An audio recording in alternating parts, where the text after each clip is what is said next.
ये उत्साह किस रूप में आज दिखेगा मीटिंग के बाद?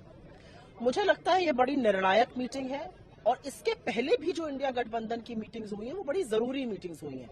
हर मीटिंग में हम आपके साथ आकर बाहर हो सकता है हेडलाइन और सुर्खी ना साझा करते हो, लेकिन एक मंच पर देश के समूचे विपक्ष का आना मायने रखता है और स्पेशली आज के वक्त में जब 141 विपक्षी सांसदों को मनमाने ढंग से निरंकुश सत्ता के चलते सस्पेंड कर दिया गया है। मुझे ऐसा लगता है मोदी जी ये और करते रहे, हम एक साथ और आते जाएंगे। मेरा अपना मानना है कि जिस तरह से सांसदों का सस्पेंशन हुआ है, जिस तरह से बेरोजगारी का एक भयावह चेहरा आपको दिख रहा है, जिस तरह से संसद में चूक हुई है, ये सारे बहुत बड़े बड़े मुद्दे हैं जिस पर विपक्ष आज चर्चा करेगा।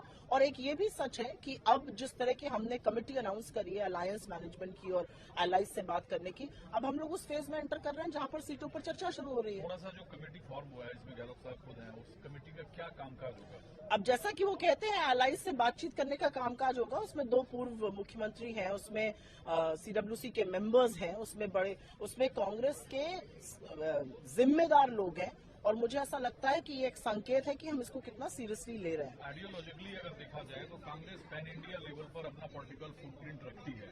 कांग्रेस के साथ बाकी सभी सहयोगी दल को आना है, तो सीट शेयरिंग फॉर्मूले की जो बात हो रही है, जो कुछ क्षेत्रीय क्षेत्र कह भी रहे हैं, उस पर आज कितना डेवलपमेंट संभव है? मुझे लगता है हर चीज पर डेवलपमेंट होगा। मुझे लगता है पहला डेवलपमेंट और पहली बात तो इस पर होगी कि किस तरह से सांसदों को सस्पेंड किया जा रहा है। पहली बात तो इस पर होनी चाहिए कि किस तरह से सांसदों के हक का हनन हो रहा है। पहली बात तो इस पर होगी कि कैसे कानूनों को बुलडोज किया जा रहा है पार्लियामेंट में सांसदों का सस्पेंशन करके।